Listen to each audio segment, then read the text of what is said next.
Hello అందరు ఎలా ఉన్నారు? సో ఇవాళైతే మేము నెల్లూరుకి వచ్చున్నాం అనమాట ఫ్యామిలీ ఫంక్షన్కి. సో నెల్లూరుకి వచ్చాం కదా, షాపింగ్ చేద్దాంలే, ఆషాఢం ఆఫర్స్ ఉన్నాయని చెప్పి మిస్ అమ్మకి అయితే వెళ్ళిపోతున్నాము. నాకైతే ఎప్పటి నుంచో మిస్ అమ్మకి వెళ్ళాలని చెప్పి ఇష్టము. నేను రీల్స్ చాలా చూస్తాను మిస్ అమ్మవి. సో అందుకని చెప్పి ఇంకా నెల్లూరులో ఉంది కదా అని చెప్పి ఇట్లా మిస్ అమ్మకి అయితే వచ్చేసాము. ఇది ఫస్ట్ ఫ్లోర్ లో అనమాట.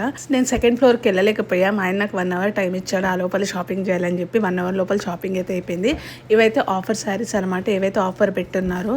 కానీ నాకైతే షిఫాన్ శారీస్ మీద ఎందుకో ఈసారి బాగా ఇంట్రెస్ట్ ఎక్కువ ఉంది. సో నేను ఆఫర్ శారీస్ వదిలేసి షిఫాన్ శారీస్ మీదకైతే వచ్చాను. వాళ్ళు ఇక్కడ చాలా బాగా కోఆపరేట్ చేశారు, ఓపిక్ గా చూపించి మరీ నాకు కట్టి కూడా చూపించారు. సో ఇదేమో ఆఫర్ శారీ అనమాట. ఫస్ట్ శారీ కొంటే సెకండ్ శారీ మీద 90% ఆఫ్ శారీలో పోచంపల్లి ఇప్పుడు ట్రెండింగ్ లో ఉందని చెప్పి ఇదైతే తీసుకున్నాను. చాలా బాగా రిసీవ్ చేసుకున్నారు, చాలా చీరలు ఓపిక్ గా చూపించారు. ఇక్కడ స్టాఫ్ అయితే చాలా బాగుంది. నేనైతే ఆఫర్ లో లేని చీరలు కూడా తీసుకున్నా. ప్రైస్ అయితే రీజనబుల్ గానే అనిపించింది.